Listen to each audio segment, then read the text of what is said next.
Hoy 3 de diciembre celebramos a San Francisco Javier, misionero, año 1552. El Papa Pío X nombró a San Francisco Javier como patrono de todos los misioneros, porque fue sin duda uno de los misioneros más grandes que han existido. Ha sido llamado el gigante de la historia de las misiones.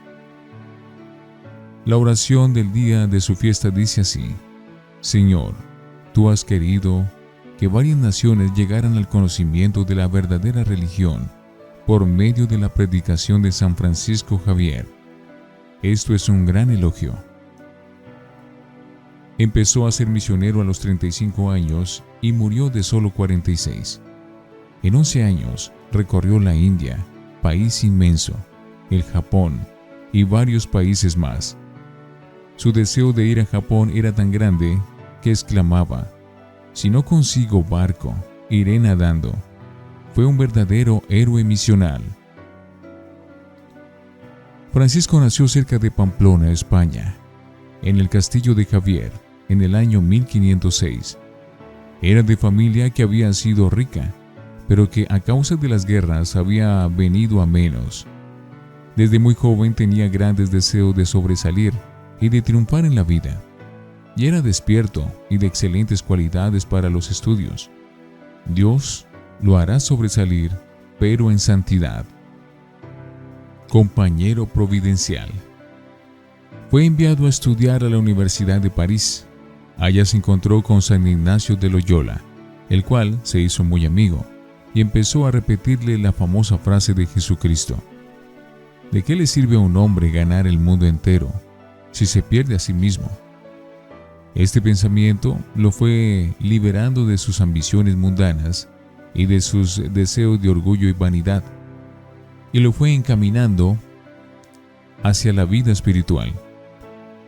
Aquí se cumplió a la letra la frase del libro del Eclesiástico: encontrar un buen amigo es como encontrarse un gran tesoro. La amistad con San Ignacio transformó por completo a Javier. Fundador y catequista. Francisco fue uno de los 7 primeros religiosos con los cuales San Ignacio fundó la Compañía de Jesús o Comunidad de Padres Jesuitas. Ordenado sacerdote, colaboró con San Ignacio y sus compañeros en enseñar catecismo y predicar en Roma y otras ciudades. Misionero sin pensarlo. El sumo pontífice pidió a San Ignacio que enviara a algunos jesuitas a misionar en la India. Fueron destinados otros 2, pero la enfermedad les impidió marchar. Y entonces el santo le pidió a Javier que se quisiera embarcar para tan remotas tierras. Él obedeció inmediatamente y emprendió el larguísimo viaje por el mar. En el barco aprovechó esas interminables semanas para catequizar lo más posible a los marineros y viajeros. Con San Javier empezaron las misiones de los jesuitas. Caminante incansable.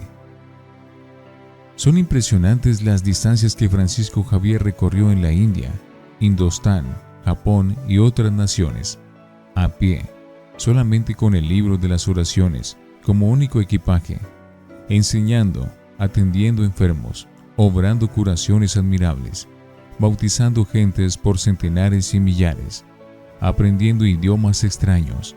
Parecía no sentir cansancio.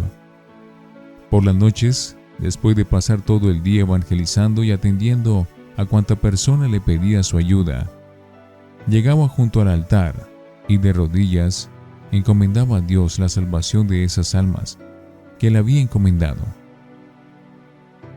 Si el sueño lo rendía, se acostaba un rato en el suelo junto al sagrario y después de dormir unas horas, seguía su oración. De vez en cuando exclamaba: basta, Señor, si me mandas tantos consuelos que me vas a hacer morir de amor. Con razón su palabra tenía efectos fulminantes para convertir. Era que llegaba presidida de muchas oraciones y acompañada de costosos sacrificios. Algunas noches no era capaz de levantar su mano derecha. Tan cansada estaba de tanto bautizar a los que se habían convertido con sus predicaciones. La gente lo consideraba un verdadero santo y le llevaban sus enfermos para que los bendijera. Cuando se conseguían curaciones milagrosas, él consideraba que esto se debía a otras causas y no a su santidad y a su poder de intercesión. Goa, su centro evangelizador. Desde 1510, Goa era una ciudad portuguesa en la India, y allá puso su centro de evangelización nuestro santo. En esa ciudad se conservan ahora sus restos. A los portugueses se les había olvidado que eran cristianos, y lo único que les interesaba era enriquecerse y divertirse. Así que tuvo el misionero que dedicarse con todas sus fuerzas y su gran ascendiente a volver fervorosos otra vez a aquellos comerciantes sin conciencia y sin escrúpulos. Él decía en una de sus cartas: «Estoy aterrado de la variedad tan monstruosa de acciones que tienen estos hombres para poder robar». Empezó a ganarse la buena voluntad de las gentes con su gran amabilidad. A uno de sus compañeros le escribía: «Hágase amar y así logrará influir en ellos». Si emplea la amabilidad y el buen trato, verá que consigue efectos admirables. Estableció clases de catecismo para niños y adultos. Popularizó la costumbre de confesarse y comulgar. Enseñaba la religión por medio de hermosos cantos que los fieles repetían con verdadero gusto. Por 13 veces consecutivas hizo larguísimos viajes por la nación enseñando la religión cristiana a esos paganos que nunca habían oído hablar de ella. Los de las clases altas, los brahmanes, no le hicieron caso, pero los de las clases populares se convertían por montones. En cada región dejaba catequistas para que siguieran instruyendo a la gente, y de vez en cuando les enviaba algún jesuita para enfervorizarlos. Esas gentes nunca habían oído hablar de Jesucristo ni de sus maravillosas enseñanzas. Pobre con los pobres. Francisco se esmeraba por asemejarse lo más posible a la vida pobre de las gentes que le escuchaban. Comía con ellos, simplemente arroz. En vez de bebidas finas, solo tomaba agua. Dormía en una pobre choza en el suelo. Se ganaba la simpatía de los niños y a ellos les enseñaba las bellas historias de la Sagrada Biblia, recomendándoles que cada uno las contara a su propia casa. Y así el mensaje de nuestra religión llegaba a muchos sitios. Cantar llorando. Visitó muchas islas y en cada una de ellas enseñó la religión cristiana. Sus viajes eran penosos y sumamente duros, pero escribía: «En medio de todas estas penalidades e incomodidades, siento una alegría tan grande y un gozo tan intenso que los consuelos recibidos no me dejan sentir el efecto de las duras condiciones materiales y de la guerra que me hacen los enemigos de la religión». Podría repetir la frase de San Pablo: «Sobreabundo en gozo en medio de mis tribulaciones». A donde fueres, haz lo que vieres. Dispuso irse a misionar al Japón, pero resultó que allá lo despreciaban porque vestía muy pobremente, y en cambio en la India lo veneraban por vestir como los pobres del pueblo.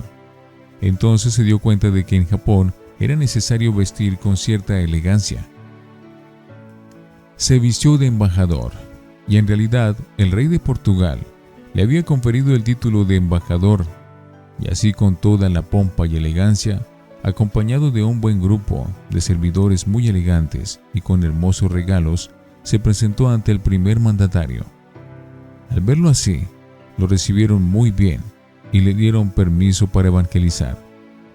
Logró convertir bastantes japoneses y se quedó maravillado de la buena voluntad de esas personas. Pereció en la brecha. Su gran anhelo era poder misionar y convertir a la gran nación china, pero allá estaba prohibida la entrada a los blancos europeos. Al fin consiguió que el capitán de un barco lo llevara a la isla desierta de San Xian, a 100 kilómetros de Hong Kong, pero allí lo dejaron abandonado y se enfermó y consumido por la fiebre, en un rancho tan maltrecho que el viento entraba por todas partes, murió el 3 de diciembre de 1552, pronunciando el nombre de Jesús. Tenía solo 46 años. A su entierro no asistieron sino un catequista que lo asistía, un portugués y 2 negros. Cuando más tarde quisieron llevar sus restos a Goa, encontraron su cuerpo incorrupto, y así se conserva. Francisco Javier fue declarado santo por el Sumo Pontífice en 1622, junto con Santa Teresa, San Ignacio, San Felipe y San Isidro. Francisco Javier, maravilloso misionero, pídele a Dios que conceda un espíritu como el tuyo a todos los misioneros del mundo. Piensa en el final de tu vida y evitarás muchos pecados. Sirácida 7:36. San Francisco Javier, ruega por nosotros.